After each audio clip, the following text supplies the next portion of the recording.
Okey, kini Syahrazad Sani mengambil alih tempat Bazli Azmi. Assalamualaikum, apa khabar, Ahmed? Waalaikumsalam, Akbar dan juga Ed. Ya, Curi mata itu sama dengan Zuja? sama dia orang kan macam BFF. Brother-brother. Brother. Okey, Ahmad, pada satu-satu masa kan, Alright. ada berapa ramai individu sokongan entourage yang akan mendampingi persiapan Lee Zijia di Tokyo?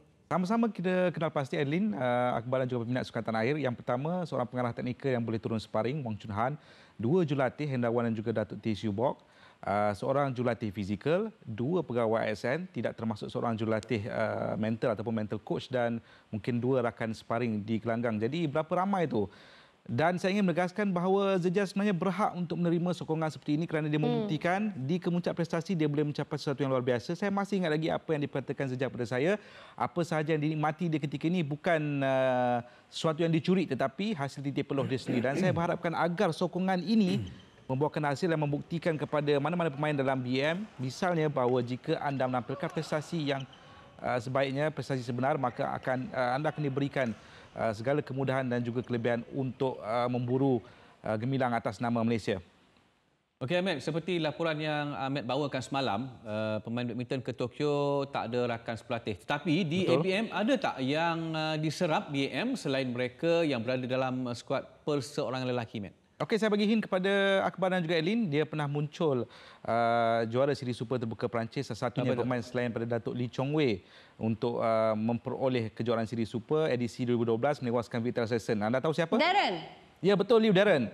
Walaupun peminat badminton tanah air memiliki pandangan berbeza mengenai Darren, tapi hakikatnya dia merupakan antara pemain berbakat yang pernah dilahirkan Malaysia dan kena pada waktunya dia boleh pamer aksi luar biasa. Tapi apabila turun ke gelanggang latihan dengan pengalaman yang dia ada, saya fikir ini akan memberikan kelebihan kepada Zijia kerana daripada pengalaman dia yang lebih banyak merasai duka cita, mungkin itu yang mampu dikongsikan Darren kepada Zijia. Malah di atas gelanggang pun dia still fit lagi walaupun mengalami beberapa sedikit kecederaan, dan saya percaya ini akan memberikan sedikit dinamik berbezalah buat Zijia selain pada rakan-rakan lain yang lebih muda daripada kem kebangsaan ketika ini.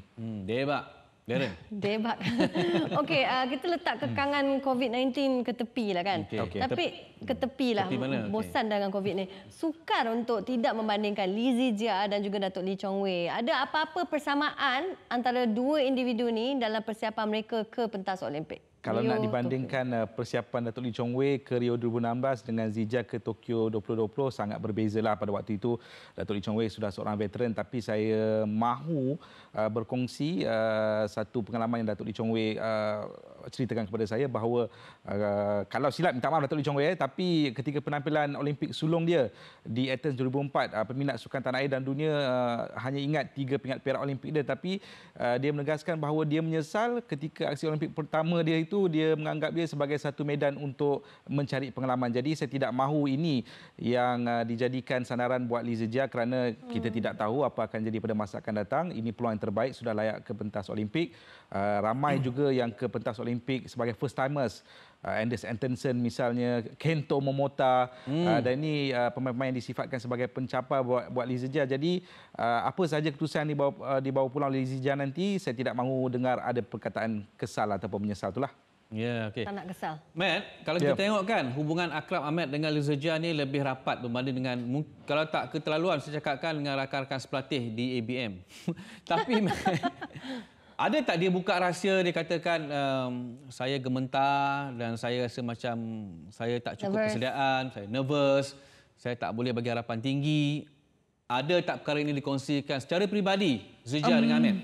Buat masa ini apa yang Zijia cakap secara jujur, apa yang sudah pun kita saksikan, form dia boleh jadi sama ada di kemuncak dunia ataupun di bawahan cemuhan. Kalau kita lihat di Thailand awal tahun, begitu teruk aksi dia pun akur seperti itu. Dan kemudian di All England, sesuatu yang cukup indah berlaku.